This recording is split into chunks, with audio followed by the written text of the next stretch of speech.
ದಕ್ಷಿಣ ಕನ್ನಡ ಜಿಲ್ಲೆಯ ಮೂಡುಬಿದಿರೆ ಆಳ್ವಾಸ್ ಕನ್ನಡ ಮಾಧ್ಯಮ ಶಾಲೆಯ ಉಚಿತ ಶಿಕ್ಷಣ ಸೌಲಭ್ಯದ ಪ್ರವೇಶ ಪ್ರಕ್ರಿಯೆ ಆರಂಭಗೊಂಡಿದೆ.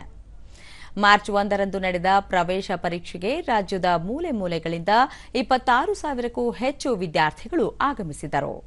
2024-25ನೇ ಸಾಲಿನಲ್ಲಿ ಉಚಿತ ಶಿಕ್ಷಣ ಪಡೆಯಲು 150 ಸ್ಥಾನಗಳಿಗೆ 20,134 ಅರ್ಜಿಗಳು ಬಂದಿದ್ದವು.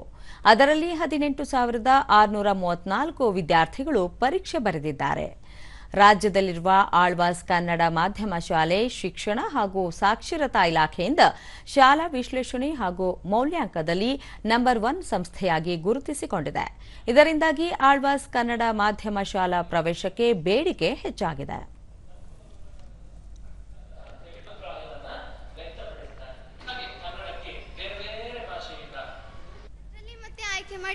ದೂರದರ್ಶನದೊಂದಿಗೆ ವಿದ್ಯಾರ್ಥಿನಿ ಸ್ನೇಹ ಹುಕ್ಕೇರಿ ಇಂಗ್ಲಿಷ್ ಮಾಧ್ಯಮ ಶಾಲೆಗಳಿಗೆ ಪೈಪೋಟಿಯಾಗಿ ಆಳ್ವಾಸ್ ಕನ್ನಡ ಮಾಧ್ಯಮ ಶಾಲೆ ಗುಣಮಟ್ಟದ ಶಿಕ್ಷಣ ನೀಡುತ್ತಿರುವುದು ಶ್ಲಾಘನೀಯ ಎಂದರು.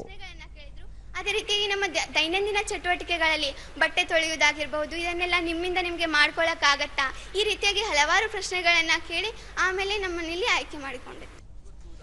ಆಳ್ವಾಸ್ ಶಿಕ್ಷಣ ಪ್ರತಿಷ್ಠಾನದ ಅಧ್ಯಕ್ಷ ಡಾಕ್ಟರ್ ಎಂ ಮೋಹನ್ ಆಳ್ವ ಕನ್ನಡ ಸಾಹಿತ್ಯ ಸಂಸ್ಕೃತಿಯನ್ನು ಉಳಿಸಿ ಬೆಳೆಸುವುದು ಕನ್ನಡ ಮಾಧ್ಯಮಗಳ ಶಾಲೆಗಳಿಂದ ಮಾತ್ರ ಸಾಧ್ಯ.